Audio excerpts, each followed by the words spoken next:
E aí galera que lê Gibi, tudo tranquilo com vocês? Sejam muito bem-vindos ao Eu Leio Gibi, o meu nome é João e no vídeo de hoje eu quero convidar você a voltar no passado, mais precisamente em julho de 1983, quando chegava nas bancas a primeira edição da mensal do Golias Esmeralda, mensal que durou 165 edições, que marca justamente o período mais longevo de uma publicação do Hulk aqui no Brasil. E também é uma edição importante porque também marca o momento em que a Editora Abril se torna a casa da Marvel no Brasil, ou seja, a editora responsável por publicar a Marvel no Brasil, porque até então a Editora Abril podia publicar alguns títulos, porque quem realmente tinha os direitos era a RGE. E dessa forma fica tudo unificado na Editora Abril e eles vão ter o desafio de, mais ou menos, procurar alinhar a cronologia, e é diante desses desafios de alinhar a cronologia que vai surgir também a famosa cronologia da Editora Abril, onde eles faziam todos os ajustes possíveis diante das publicações. E aqui,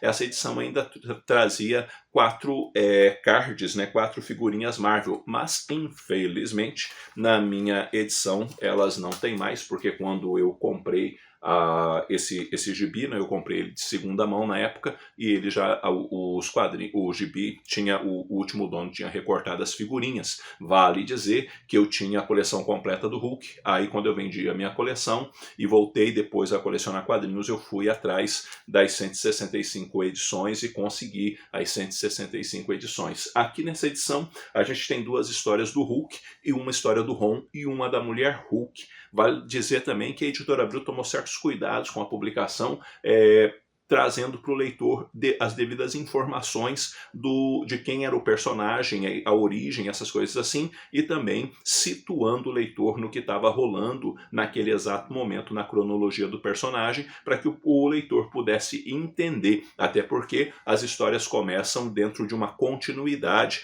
e não teria como a Abril retroceder de uma forma que tudo que tem aqui ficasse tudo amarradinho. Então eles produziram alguns textos que alinharam as coisas tudo certinho para o leitor poder entender o momento cronológico e entender o contexto da história que ele tinha em mãos, tá? Então são alguns cuidados que a Editora Abril tomou na época dessa publicação. Abre a edição 2 histórias do Hulk. A primeira história, aliás, é um contexto onde o Hulk está enfrentando a corporação. A corporação é uma organização criminosa, e essa história começou numa edição do Capitão América.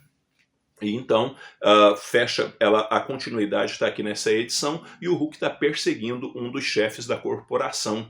E diante de todo o rolo dessa perseguição, um cara assustado e tudo mais, o Hulk acaba passando por uma determinada situação que esse sujeito foge, e o Hulk vai salvar um determinado amigo dele, e diante desse salvamento ele vai ser acolhido na casa e junto também de amigos desse amigo, onde a Trish, aliás, ela mora nesse local e é uma conhecida do Golias Esmeralda. Nesse período também, o Glenn Talbot, ele está se separando da Betty Ross. O Samson está tendo problemas lá na base Gama, e além disso o Thunderbolt Ross não está nada bem de saúde. E diante de todas as circunstâncias acontecendo, ainda há um agravante, que o Homem-Máquina é um outro problema na vida da corporação, e diante disso eles vão procurar um caminho de causar um determinado problema para que o Hulk e o Homem-Máquina acabem se enfrentando. É uma história bem bacana, é uma história que tem um dinamismo muito, muito interessante e que tem bastante ação. Enfim, é uma história clássica do Hulk, daquele Hulk, Hulk esmaga, Hulk isso, ninguém faz isso com Hulk, e por aí adiante. Enfim, aquele Hulk que a gente gosta e gosta bastante, aquela história bem raiz do Golias Esmeralda, que é escrita pelo Roger Stern e desenhada pelo Sal Buscema. Depois a edição traz uma história do Ron.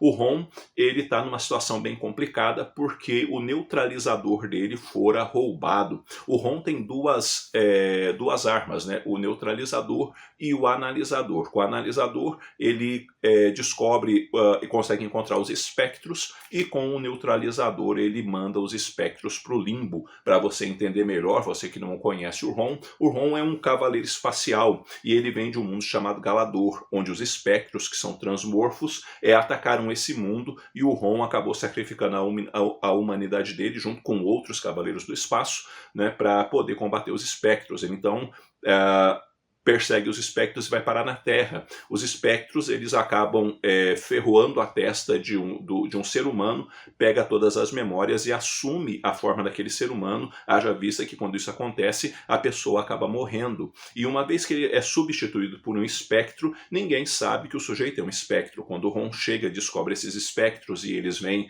ele os manda para o limbo, fica um monte de cinzas no local onde isso aconteceu. E dá a impressão que o Ron matou essas pessoas. Logo, as pessoas entendem que o Ron é um cavaleiro espacial extremamente perigoso e é um assassino, é um vilão que está matando seres humanos. E, na verdade, eles não são humanos, eles são espectros que o Ron está caçando. Mas, diante de todo esse rolo, os espectros conseguiram ficar com o neutralizador e o Ron está justamente na empreitada da busca desse neutralizador. É uma história bem bacana também, uma história que você lê assim rapidamente, inclusive, porque é uma história que prende sua atenção do começo ao fim e é escrita pelo Bill Mantlo e desenhada pelo Sal Buscema. E vai fechar a edição A Mulher Hulk. E na história da Mulher Hulk é um período onde a Mulher Hulk está passando por um momento bastante importante,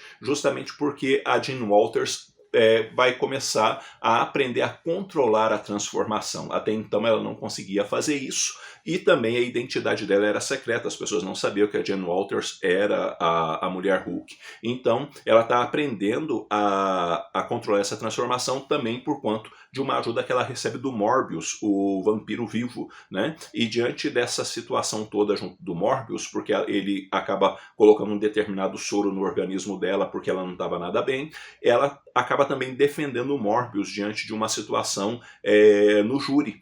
E o resultado ali do trabalho dela vai gerar uma série de revoltas no coração das pessoas, inclusive um problema sério dela com o pai, e vai acabar resultando numa situação onde um ser chamado Gêmeos, ele vai entrar em ação, digamos assim, para defender, ou melhor dizendo, julgar a situação, para ver se de fato a decisão que fora tomada ela foi correta ou não, e há uma família que está por trás disso tudo, desejando vingança por conta daquilo que o Morbius fez com os entes queridos deles. E aí vai entrar toda uma série de dilemas familiares, de justiça feita pelas próprias mãos, de assassinato a sangue frio e coisas assim.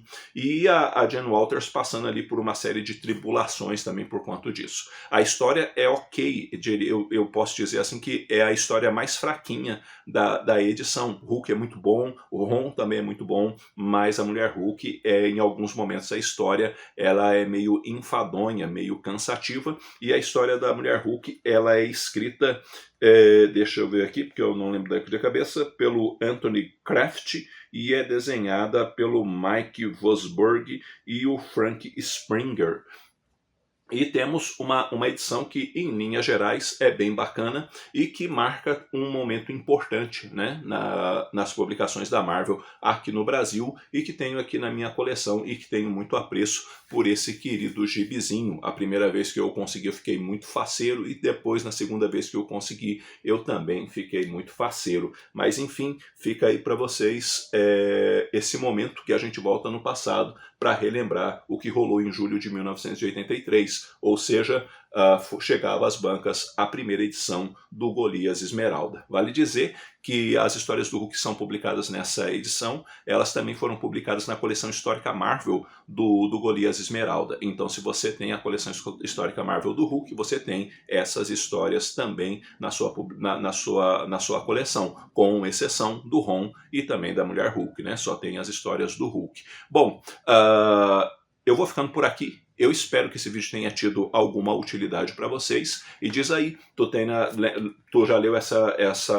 esse gibizinho? É um colecionador das antigas, lembra dessa época? Não lembra? Enfim, chegou a ler essas histórias na coleção histórica Marvel, as histórias do Hulk, mais precisamente. Não leu? Já conhecia o Ron? Não? Vamos conversar um pouquinho, porque conversar com vocês é muito bom. E quero fazer uma pergunta para você. Se você deseja que eu faça vídeos das próximas edições, no caso edição 2, 3, 4, até a edição 10, tá? Até a edição 10, deixa aí a sua opinião nos comentários e vamos deixar isso mais interessante ainda. Se tiver pelo menos uns 200 likes nesse vídeo, eu faço o vídeo da próxima, um vídeo da próxima edição, ou seja, do Incrível Hulk número 2, para a gente conversar um pouquinho também nesse voltar no tempo, nessa direção do túnel do tempo, para a gente conversar um pouquinho sobre o Golias e Esmeralda e o que tinha no mix da mensal do Hulk na época. Bom, galera, eu fico por aqui. Quero deixar na tela o nome dos apoiadores do canal. Valeu pela força e pelo apoio de todos vocês. E se vocês puderem comprar pelos links do canal, eu agradeço demais da conta, porque ajuda muito na manutenção aqui do Eu Leio Gibi. E também, se você não é inscrito no canal, inscreva-se e dê aquela força pra gente poder chegar aos 20k de inscritos aqui no YouTube. E também curta o vídeo, que curtindo o vídeo vocês ajudam muito na divulgação do canal dentro do próprio YouTube. No mais, eu fico por aqui. Logo eu tô voltando com outro vídeo. Um abraço forte em todo mundo. Até a próxima.